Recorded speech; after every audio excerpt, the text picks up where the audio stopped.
Hoy vamos a meternos de lleno en una de las historias más impactantes que existen sobre el poder de la resiliencia. Hablamos, claro, de la vida de José. Es una historia que lo tiene todo, ¿no? Traición familiar, de la peor, sufrimiento que uno ni se imagina, y al final, una redención que no solo lo salva a él y a su familia, sino que de verdad cambia el curso de la historia.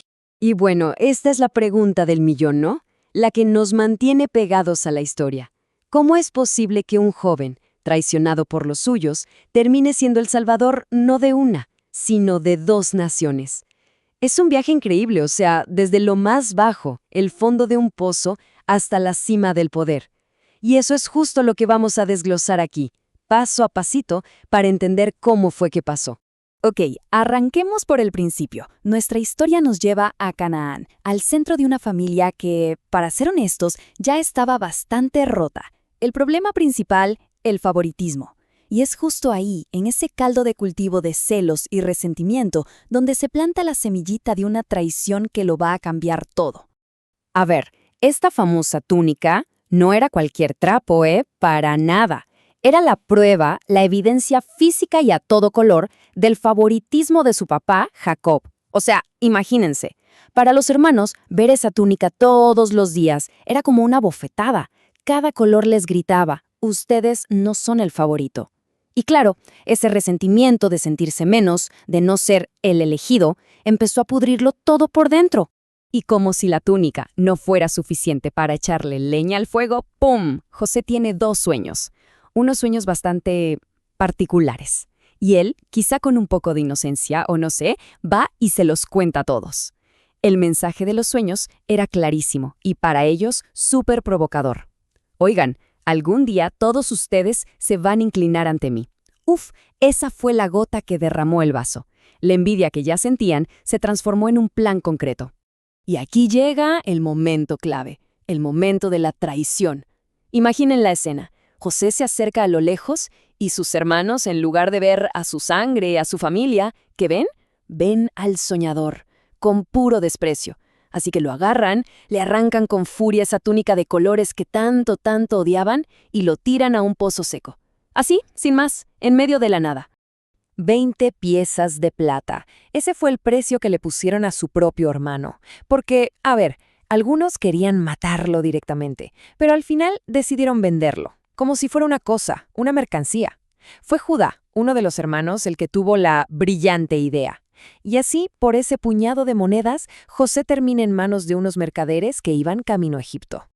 Entonces, José llega a Egipto, y aquí empieza un capítulo totalmente nuevo en su vida. Pero ojo, si alguien pensaba que sus problemas habían terminado, para nada. Esto es solo el comienzo. Se vienen una serie de pruebas que van a poner a prueba su integridad de maneras que ni se imaginaba. Y lo increíble es que a pesar de ser un esclavo, José empieza a subir como la espuma.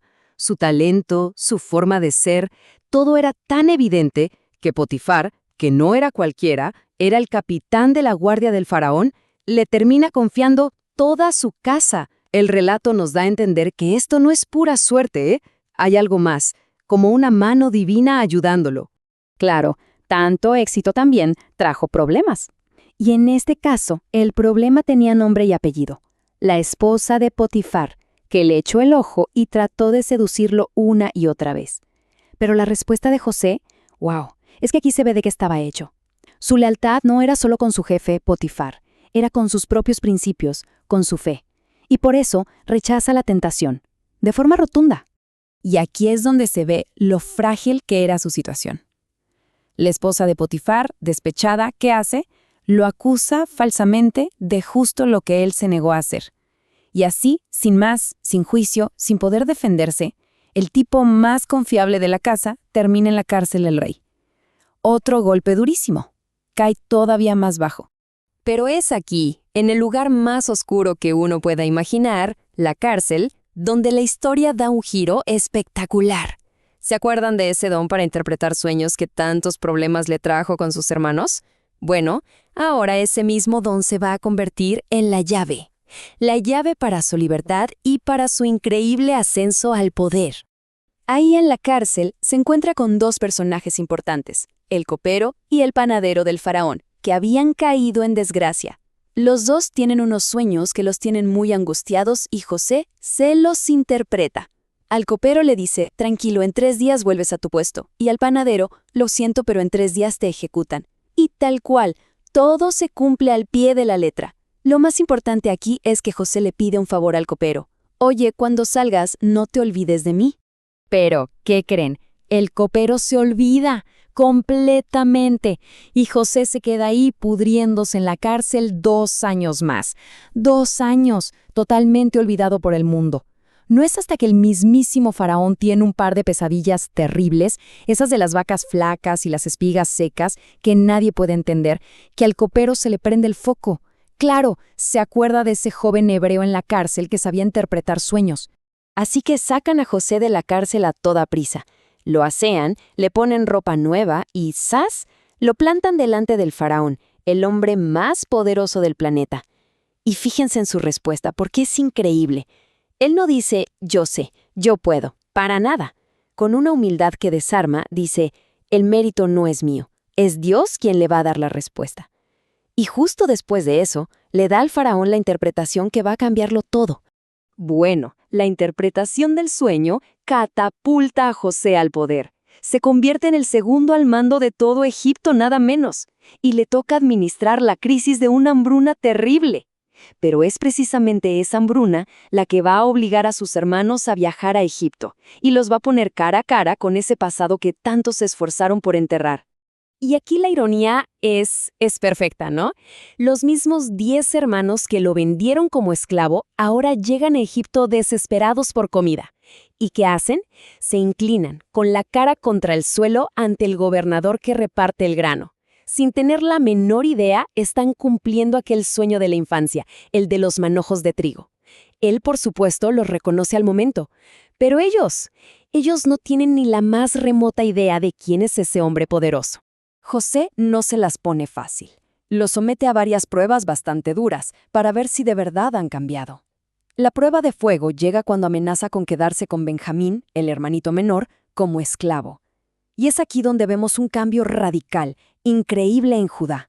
Sí, el mismo Judá que propuso vender a José, ahora se ofrece él mismo como esclavo para salvar a Benjamín y evitarle a su padre un dolor que lo mataría.